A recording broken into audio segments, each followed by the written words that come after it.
The CBS Radio Mystery Theater presents...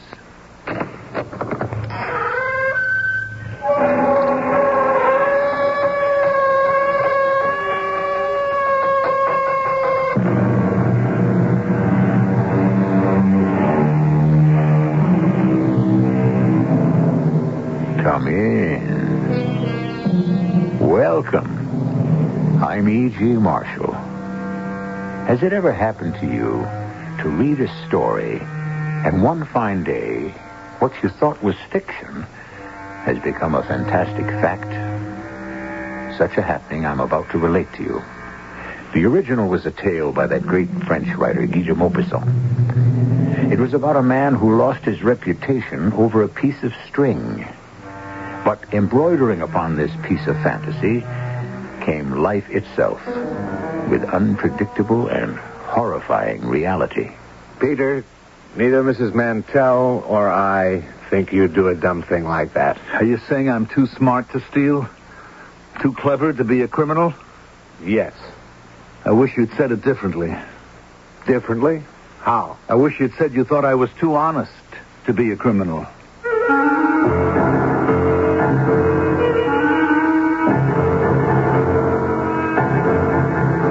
Mystery drama, Revenge is Sweet, inspired by the classic tale of Guy de Maupassant, was adapted especially for Mystery Theater by G. Frederick Lewis and stars Mandel Kramer. It is sponsored in part by Contact, the 12-hour cold capsule, and Buick Motor Division. I'll be back shortly with Act One.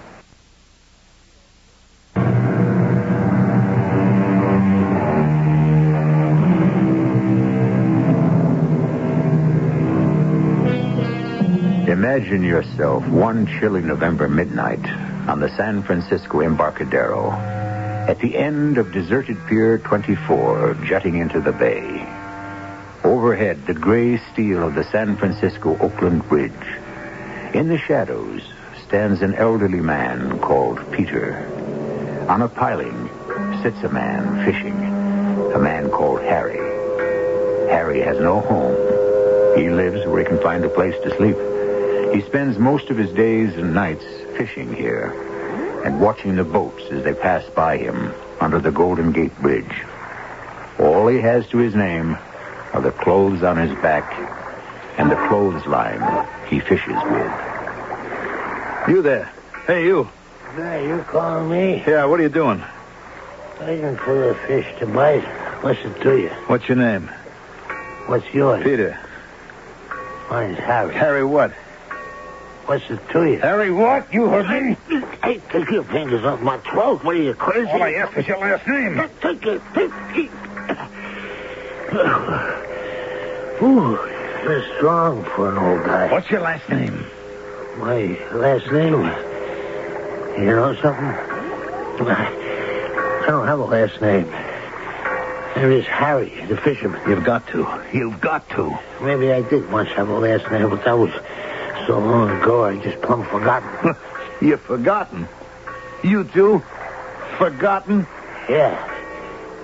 Well, don't you believe me? Now you get away from me or I'll call the cops. I'm not gonna hurt you. Forgot his last name. Forgot the name. How could I tell old Harry how well I understood he could forget a name? It's driving me crazy, this whole thing, the name.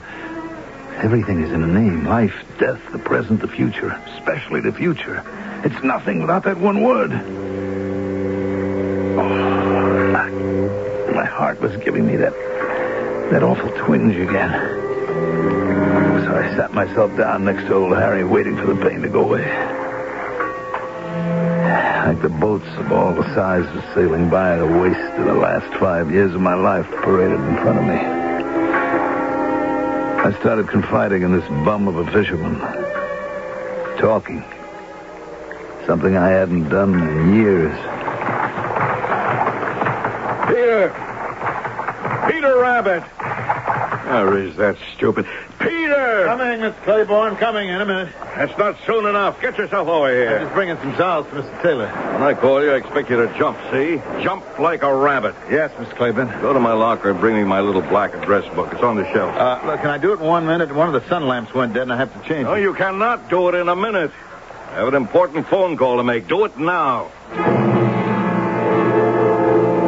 That was my life, Harry. That was my job.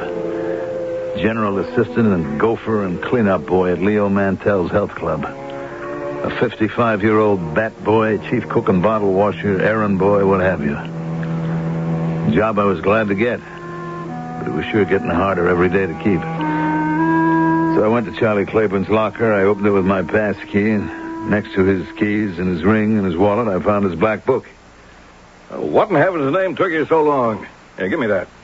Wait a minute. Where are you going? To the sunroom, Mr. Claiborne, like I told you. Oh, all right.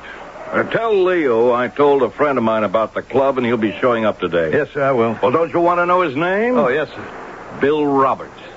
You got that straight? Roberts. Bill Roberts. He's a friend of mine. You tell Leo that, get it? Yes, sir. And when you've changed the sun lamp, come right back here. I want you to put this back in my locker. This Claiborne character never had a tough minute in his life. Married money. Married into the presidency of a corporation, acted like he owned the world, me as well. Couldn't stand guys like that. When you're in the spot I'm in, you got no choice.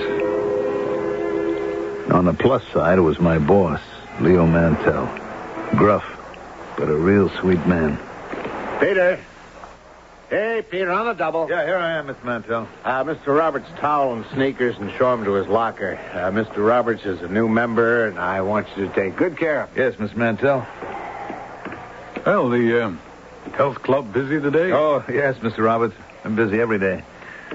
Folks come here mornings, and a crowd during the lunch hour, afternoons, even in the evenings. Number 24. That's going to be your locker. Oh, fine.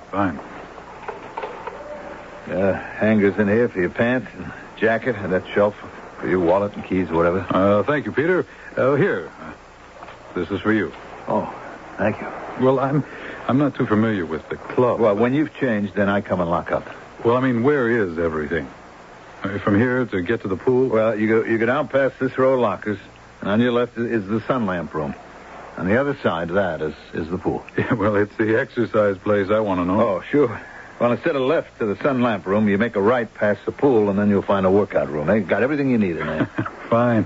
And I need. Ooh, look at the shape I'm in. Oh, you're okay? I've seen a lot worse. Yeah. How old are you, Peter? About 40? 55. 50. You are, huh? No. Oh, and look at you. I mean, I'm 53. You look young, fit as a fiddle. Full shock of hair. I mean, I'm younger than you. I've led an indoor life behind a desk, haven't a hair on my head, and a lot of corporate fat to get rid of. Well, you came to the right place, Mr. Roberts. Peter. Coming, Mr. Mantell. Oh, I almost forgot. Your sneakers. Size 8. Bill, hey, boy, welcome to the club. I wasn't about to tell Mr. Roberts where I'd developed my muscles. I wasn't about to tell anybody how and where I'd been keeping in shape. 20 years of it. So, Harry, that's about what my life was like at Leo Mantell's health club. And when the lunchtime big-bellied big shots went back to their offices, I mopped the floors, checked the lockers, took towels to the basement washing machines. 40 lockers, 40 towels, 4 times a day. 160 towels. Changed the light bulbs, and taking messages, sometimes insults. Peter, come into my office. Sit down. Anything the matter, Mr. Mantell? Don't you know? Yeah, something I did wrong, I guess. You guess, but you don't know. Well, did I forget to do something? I know I've been a little slow with the towels. Oh, I know. I didn't get that new customer, Mr. Roberts. I didn't get his towel when he wanted it. I know I did that. Anything else about Mr. Roberts you'd like to tell me? What about Mr. Roberts' locker? Oh, yeah, the lock won't work. It got stuck. I told him I'd clear one of the old lockers so he could have that.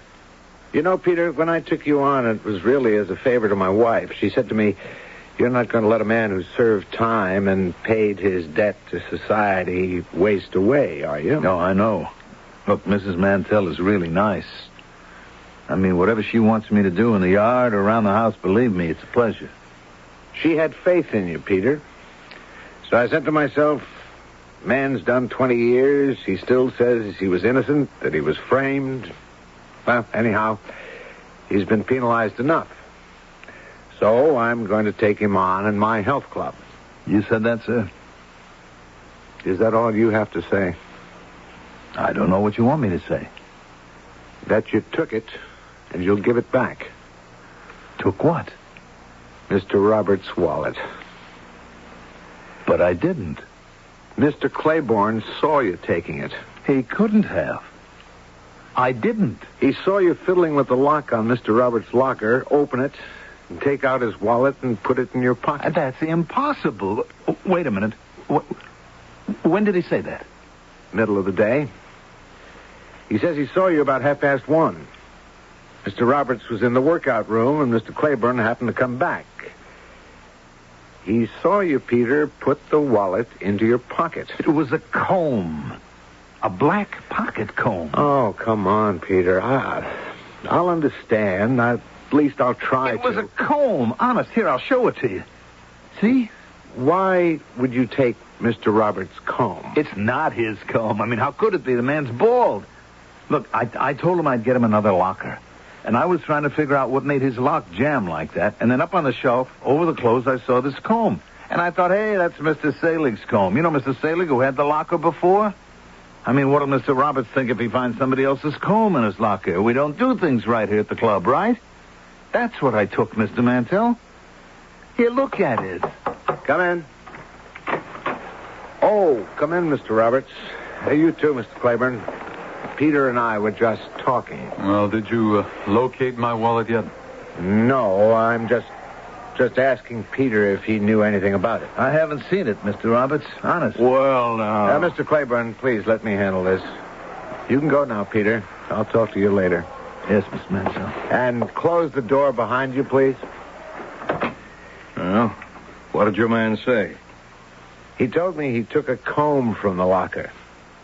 Have you looked everywhere, Mr. Roberts? Turn the place inside out.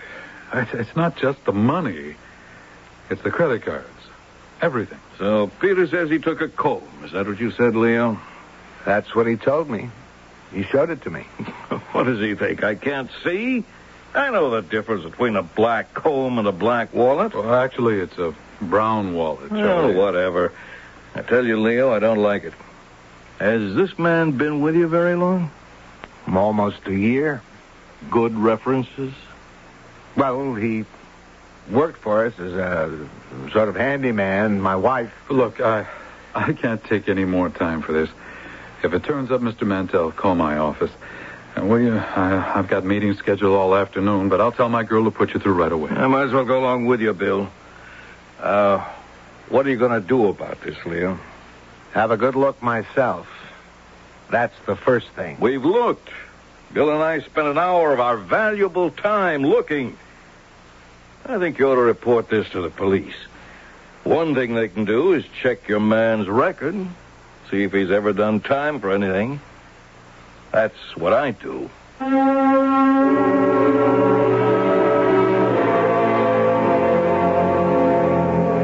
Who is guilty? Who is innocent?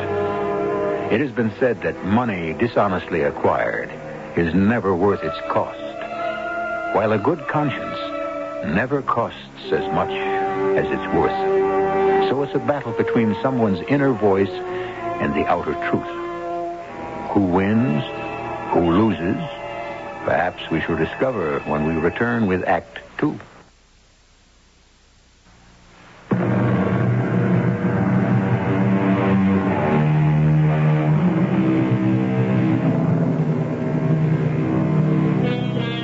The great poet has written that a good name in a man is a jewel, that he who steals my purse steals trash, but he who robs me of my good name robs me of that which enriches him not.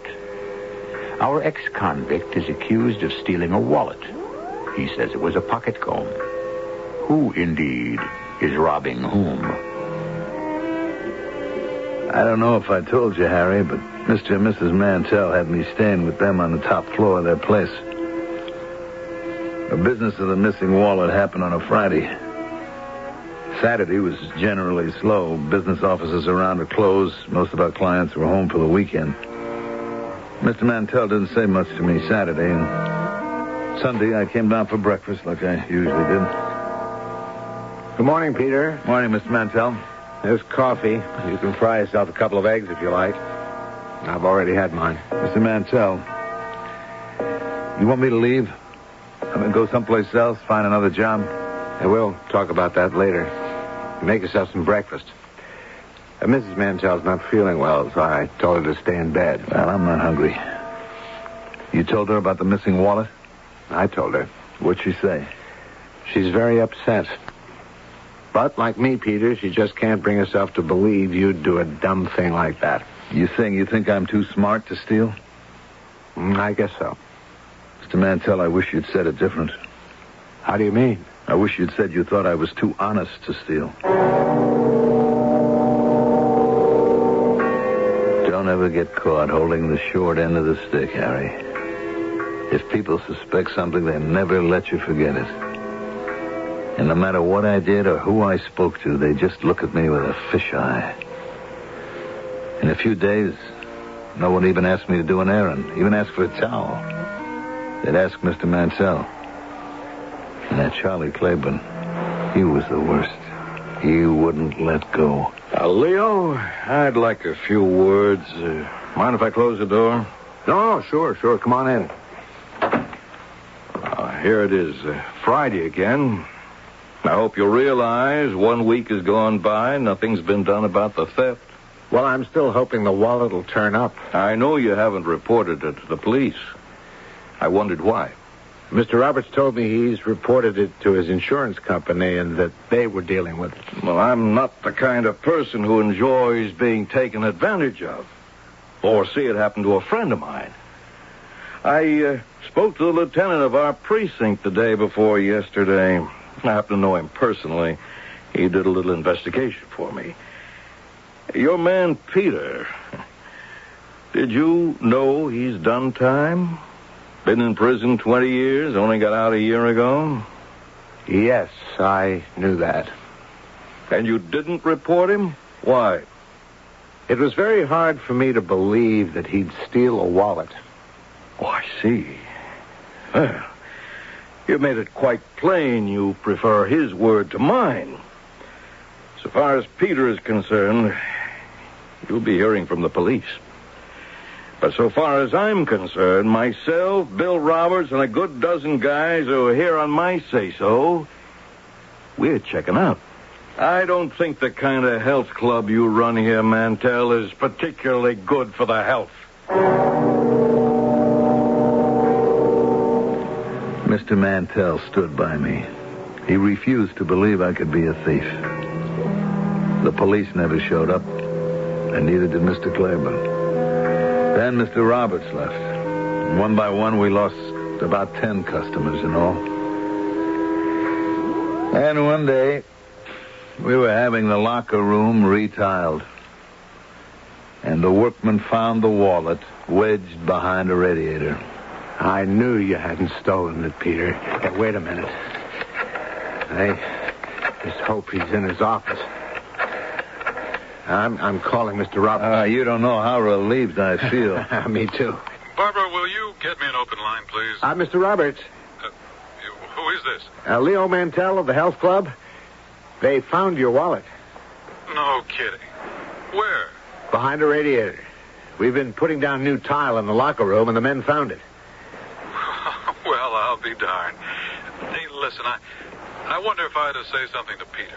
You know, your man... Yeah, sure. As a matter of fact, he's right here. Well, I'll tell you what I'll do. I'll be in tomorrow and see him myself. Okay?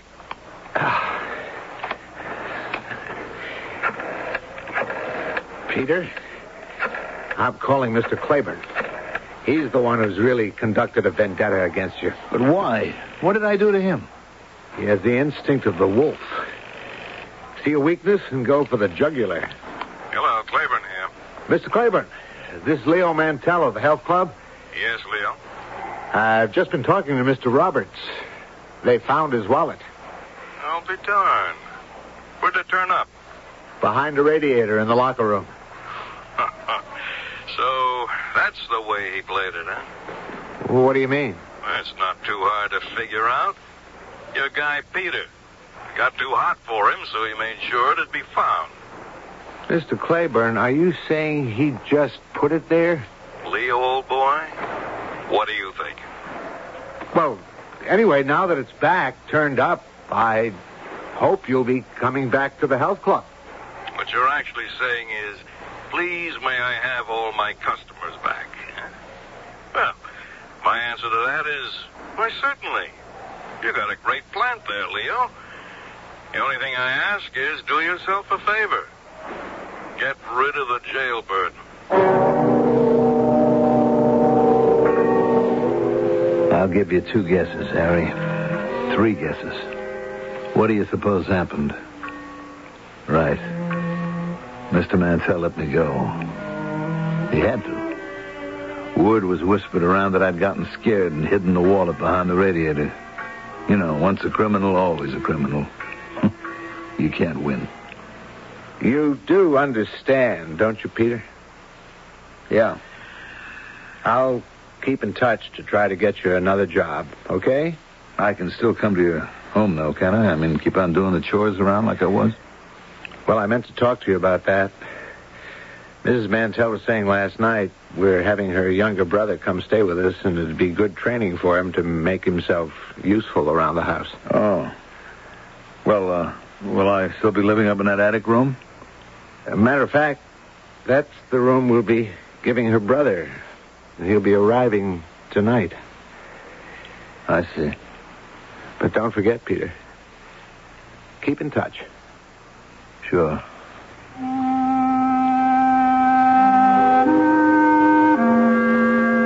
Yeah, Charlie Claiborne. How I hated him. It ruined my only chance of going straight. Sure, I could get other jobs. Part-time, odd jobs, dishwashing. But nothing permanent. Nothing you could ever build a life on. Oh, why bother? Why go on living? I remember I came here to the foot of Pier 24 and... Hey, now, wait a minute. Listen, friend, you wasn't thinking of doing anything foolish. Yes, I was. One jump and it's all over. Well, don't do it, pal. You can get another job or be like me. You can have an awfully good life with no job. Wait a minute. I'm not talking... I was talking about the first time I came here after Mr. Mantell fired me 5 years ago. I stood right here. Boats going by. And I'm thinking, why should I let Charlie Claiborne get away with ruining my future, my life? I'll give him an anxious moment or two. I still had my old locker room pass key. Hey, good Lord. Leo Mantell. Well, what's the trouble, Mr. Claiborne? Look at that. The locker's empty. I've been cleaned out. Where's my stuff? Well, I don't know. Are you sure? What do you mean you don't know? Were you sure this is your locker? Of course I'm sure, you dumbhead. Well, nobody has access to the keys. You know, since Peter left, everybody's been hanging their own keys in the office. Listen, chum, all I know is I locked up some pretty valuable stuff in here, and I'm not talking about my clothes. Very valuable stuff. I sure don't know what to make of it, Mr. Claiborne. Well, I do. I'm going to call the police. I've been out all day scrounging for work. My age, it's hopeless. Nobody wants you. Over 30, there's only room for you on the ash heap. I got back to the Fleabag Hotel I was staying in. There was a cop at the desk. He asked for my name and said, would I come along to the station house? Before you know it, I was locked up. Oh, what did he say when they accused him? Not a thing. Refused to say a word. They got him a legal aid lawyer, that's all I know. It's hard to believe he'd come back. How can he get into the locker room without being seen? I don't care what they do to him, but there was a heavy envelope in there I've got to get back. $20,000 I was going to put in a safe deposit box. Charlie, you left all that money in a locker? Well, who was to know? Wow, $20,000. Well, maybe they can trace the bills by number. Oh, who writes down numbers of bills? And the damnable part of it is I can't tell the police or the insurance company about the cash because it was slipped to me under the counter to sweeten the deal. A telephone for you, Mr. Claiborne. You can take it on the wall extension. Claiborne here. I'm insured, Mr. Roberts. They'll make good anything of his that was taken. Yeah. Well, put the lieutenant on. Sure, if they've got the man, it's only a matter of time, isn't it? No kidding. That's good news. You bet, Lieutenant. Keep me posted. Wow. What do you know? They found the guy's fingerprints all over my locker. Peter's? Everywhere. The handle, the door, the shelf. Of course, that could have been done when he worked here. It could not. I never had that guy open my locker for anything. I never trusted him from the word go. I'm sorry to hear that. That's one thing I know. Character. Once somebody does something underhanded or dishonest, it's a dead giveaway. Will you gentlemen excuse me? I have to go back to the office. Of course, it's all Leo's fault. He knew Peter had done a 20-year stretch. Charlie, you did ask Peter to get your black book out of your locker. I was with you. Oh, you're crazy. I never did. Now, believe me, Bill, I'm not going to rest until I get that guy back into the salt mines where he belongs. Well, that's not going to get back what you lost. Yeah, so far he won't say anything. Even to the lawyer they got him. Strange, isn't it? As though he'd given up hope. It looks like he wants to go back to jail. I did want to go back to jail. Freedom to me was worthless, Harry. One thing I found out, in the world as it is, nobody cares. Nobody helps. Your life is your baby. I figured if I refused to say anything one way or the other, they'd send me up. In 2 days, the trial was over, and the jury went out. I hoped and prayed they'd come back with the verdict I wanted.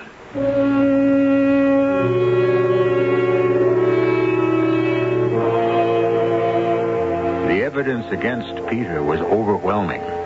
His refusal to talk or testify did not sit well with judge or jury. Others have tried silence on the witness stand and were packed off to prison. You remember such a case, don't you? Disobedience in court can send you to the same cell had you spoken up and been found guilty. To hear the verdict and the extraordinary conclusion to this mystery, join me when I return in a few minutes with Act 3.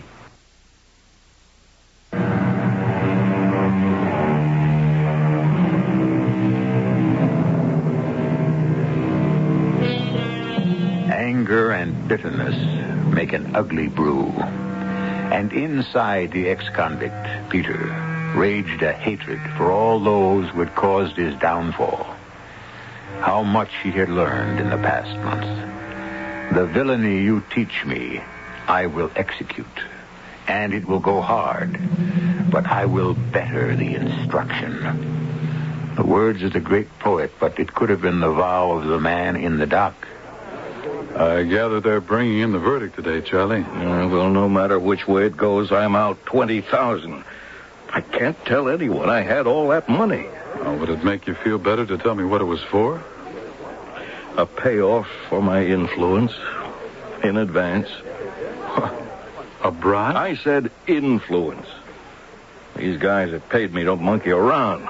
Now I've got to deliver. That means putting out at least $10,000 of my own, and I haven't got it. And I don't know where I'm going to get it. Charlie, why don't you tell those jokers what happened to the money? So you'd read about me in the paper? Found stabbed or shot in an alley? Anyway, thanks for coming to court and testifying. I think I'll make a phone call while we're waiting for the jury. Just hold my seat for me, will you? Sure, don't be long. Mind if I join you, Mr. Roberts? Oh, Leo, not at all. You know, I've never really understood Mr. Claiborne. I mean, I've given him the name of my insurance company, and they'll replace everything, I'm sure.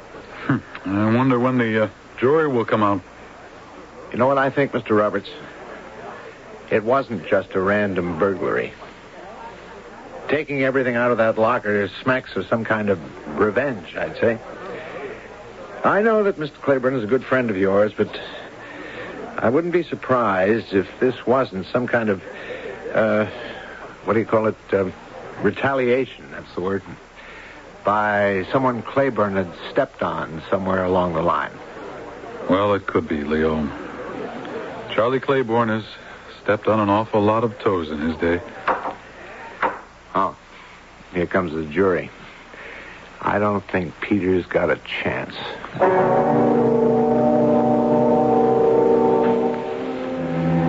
Of course they found me guilty, Harry.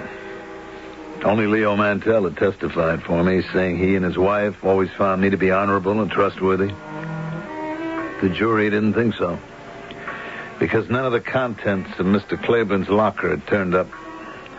The judge gave me what he called a light sentence. 6 years. Eligible for parole in 5. When did you get out, Peter? A couple of days ago. 5 years. 1 year off for good behavior? No. My heart was acting funny, and I was up for parole anyway. I guess they didn't want me to die in prison. That's lousy. That sure is. You ever been in prison? You kidding? I wanted a lot of things in my life, but never that badly. Funny how life goes. Somehow it's in cycles. When I got back to jail, all those guys, they welcomed me like a king. My old pal Oscar, I was in the same cell again with him. He had about 11 months to go, and then he'd be out. Well, I don't know where I'm going, but I'm going, and that's enough for me. Well, don't think it's going to be a better life out there, Oscar, because it ain't. Nobody wants you. Nobody helps. Oh, what kind of mouthpiece did you get? They didn't have any evidence. I read about it. Just that guy's word against yours. Yeah, his clothes were gone, too. He must have worn something when he went into the health club. That must have been some sight, him in his shorts and a towel. I can just see him trying to borrow pants to get back to his office. Yeah, well, how could they lay it all on you? Well, I'll tell you how, Oscar. I wanted him to. Nah, Pete, you just take it nice and easy. For me, this stretch is a real vacation.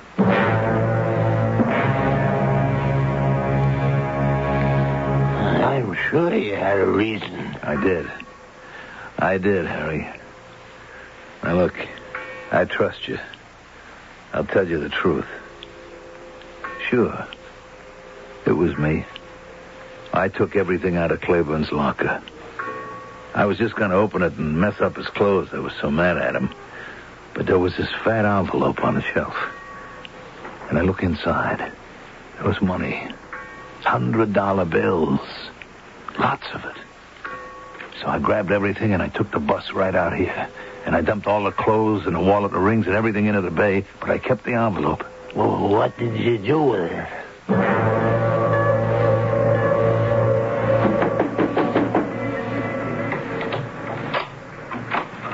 What do you want? I'm closed. Well, I saw your sign. Are you Milton, the pawnbroker? I am. Look, I'd like to leave an envelope here. Has it got some value? Well, yeah, sort of. To me, it has. I'm going away, you see, and I want to leave it in a safe place. Go get a safe deposit box in the bank someplace. Well, the banks are closed now. Look, will you do it for $100? Will I? Come in. Come right in. Okay, now look, here's your 100. Now, the thing is, I may be gone 5, maybe 6 years. Is that okay? Don't worry. I'll keep it in my safe, and whenever you come back, you just give me the receipt. That way, no one else can get it. Oh, a receipt, huh? Yeah, in 5 or 6 years, I might forget your face, so I advise you to hang on to that receipt. Well, suppose I lose it. You know, when you go away for a long time, new places, things could get lost. Yeah. I see what you mean. Well, you could write your name on the envelope right here on the outside. Well, I don't know. Well, then don't use your real name. Yeah, I could do that. It doesn't even have to be a person's name. It could be anything. So write something there, whatever you want, and when you come back from your trip, you come in here, tell me what you wrote on the envelope, and it's yours.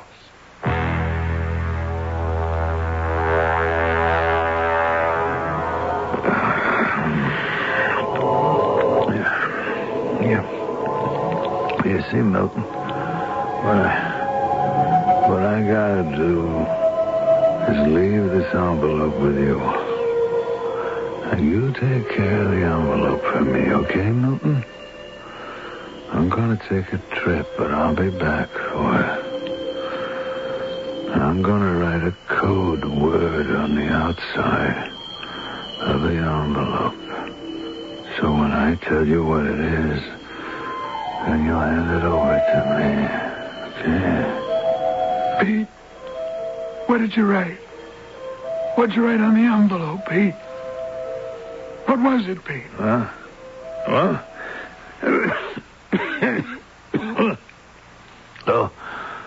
I must have been dreaming. What time is it? Oh, early. They haven't called showers and breakfast yet. What are you doing over here by my bunk? Oh, you were groaning and moaning. I thought you were sick. What do you mean, sick? I'm fine. You were talking. I thought you were talking to me. What did I say? Well, who knows? What do people say when they're asleep? Nothing that makes much sense. I'd been talking in my sleep. Dreaming I was in Milton's pawn shop and he was putting away my envelope. My insurance policy for a decent life when I got out. Money so I wouldn't have to take guff and insults from anybody for my last years. I didn't know what I might have let slip or what Oscar could have heard, so I just forced myself to forget. Forget what I'd written on that envelope. Then the day came when he was sprung. Well, how'd I look, pal? At the clothes they give you, Oscar? Not bad. Yeah, and a couple of bucks plus all I made in the shop. Even a newspaper. Well, it's been nice knowing you, buddy. Hold on a minute. Let me see that paper a second. I just thought I saw some... what do you know? What'd you do? Inherit $1 million, Pete? Yeah, in a way. You remember that guy Claiborne I told you about? That vicious guy? Oh, yeah, kind of. Look at this here. Yeah. Found him in an alley. Shot to death. Nice friends you got on the outside, I must say. Time passed. The months ran into each other, into years. And I'd smile and think of all that money and what I'd do with it. Maybe build a cabin in the woods somewhere. Maybe have my own houseboat down in Florida. Then last week, parole. First thing I did when I hit San Francisco was to head for Milton's pawn shop. Yes? May I help you? Who are you? Oh, what do you mean? I run this place. Where's Milton? Oh, you mean my Uncle Milton? Yeah, that's right. Oh, he died 2 years ago. I'm his nephew. Oh, I'm sorry to hear that. You knew him, huh? Oh, I guess you did. Well, I've been away for a couple of years. Gee, that's too bad. You know, your uncle was a swell guy. Yeah, he had a bad heart. Oh, I didn't know that. Anyway, I left a package with him, an envelope. I said I'd be by when I got back, so here I am. Well, it's okay with me. Let me have the receipt and I'll look for it. The receipt? Sure, the slip of paper with a number on it. That's how we file things, by number. I didn't take a receipt. Afraid I'd lose it. Oh. Your uncle said for me to write something down on the envelope to identify it. Oh. Then when I came by, just to tell him what I'd written, and it'd be okay. Well, how big an envelope? Oh, maybe so long, about 10 inches. Yeah? With heavy brown paper and about that wide. It was pretty thick, at least an inch. Oh. Oh, and it was tied up with a piece of string. I'm not sure if it was red string or black string. Valuable? Yeah, sure. Well, then it's probably in the safe. That's where we keep small items. Good. Fine, okay. Well, what's written on the envelope? Written? I wrote, you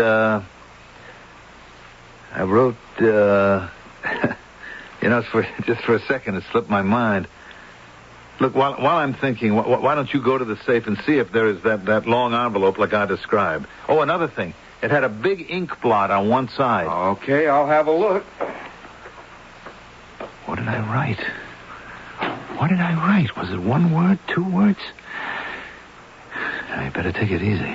Anyway, I described the envelope, so that's all right. Well, you're in luck. It was right on top.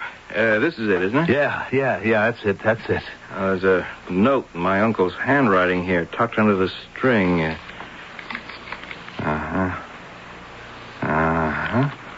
Well, you just tell me what you wrote on here, and it's yours. I don't know what's happened to my mind. Are you sure this is your envelope? Of course it's mine. You know, when you're my age, your memory sometimes plays tricks on you. Yeah, well, come on, I don't have all day. But look, I described it to you, didn't I? It's the same size, a brown, everything. I told you about the string around it. Yeah, well, you said red or black string, and this is green. Well, but it was string, wasn't it? I told you about the ink blot, you see? Yeah, well, maybe you can tell me what's in the envelope. Inside? Sure.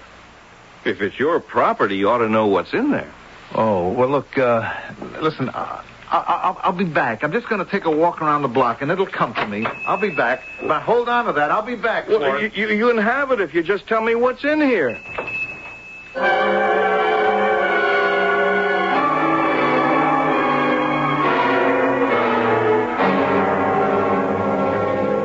Harry, that was 3 days ago. I've been walking around like a crazy man. I look at the stores for names. I read the papers for names. The names of horses at the track. I was all of today standing in a phone booth looking through the phone book. My whole life, Harry, has turned into a joke. And the joke's on me. Oh, I see. That's why you asked me my name, huh? Why is everything turning against me? All my life I've been passed by. First I was framed and spent my whole adult life in that prison. I get out for a year, I'm free, I have a job, responsibilities, I'm respected, I'm somebody. Then along comes this Charlie Claiborne character. I haven't mentioned his name in years. Charlie. Is that what you wrote on the envelope, maybe? No, I did not. I hated that guy. I wouldn't use his dirty name as a key to my new life. He got his, finally. Oh, brother, the way I got back at him. Revenge is so sweet. I took his pants and his dough. Boy, revenge... That's it. That's it. Revenge is sweet. That's what I wrote on the envelope. Revenge is sweet. Oh, my head. My head is spinning. My chest. I don't feel so good, Harry. Harry, will you? Harry, will you?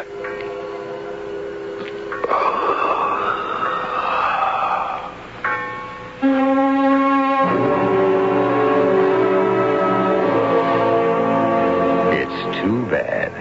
I really got to like Peter and to sympathize with him. His was a hard life.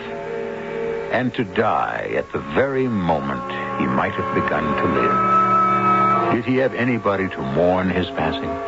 Anybody? Who? I'll be back shortly with the ironic ending to this extraordinary tale. Hello, I'm Rick Barry of the Golden State Warriors. As a professional basketball player, I know that good defense makes a winner. Cancer chemotherapy is one of the most important kinds of defense I can think of. It helps arrest and control cancer, the ravaging disease that afflicts 1/3 of our adult population. Chemotherapy treatment, which means the medicinal use of chemical agents, can control some of the most common forms of cancer. Proper and timely use of this treatment can result in patients leading extended and productive lives. But scientists have only begun to tap the pool of therapeutic drugs at their disposal. To continue this costly process, your support is needed. Send a check today to Chemotherapy, Box 8, New York 10028. Remember, the best offense against cancer is a good defense, like chemotherapy. Rick Barry is right. Chemotherapy can relieve suffering from cancer while it checks the growth of the runaway cancer cells. Your donation will continue this relief. Think about it. Then send a check to Chemotherapy, Box 8, New York 10028.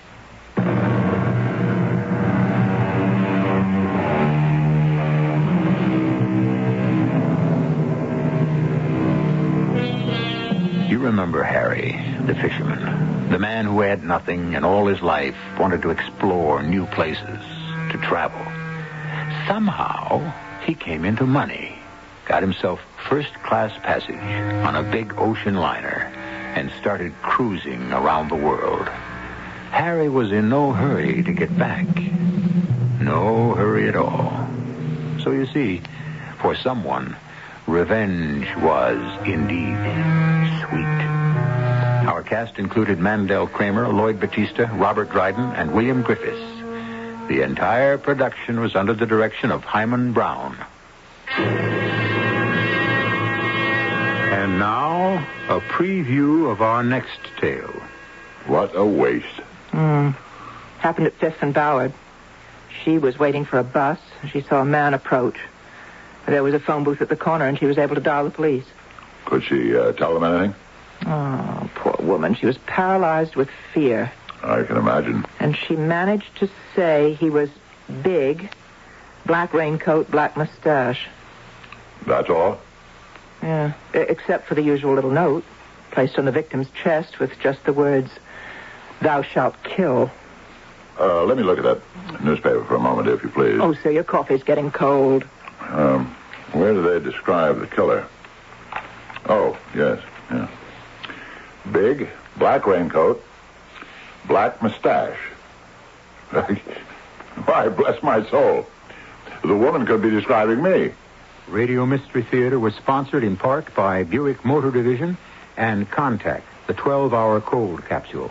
This is E.G. Marshall inviting you to return to our Mystery Theater for another adventure in the macabre. Until next time, pleasant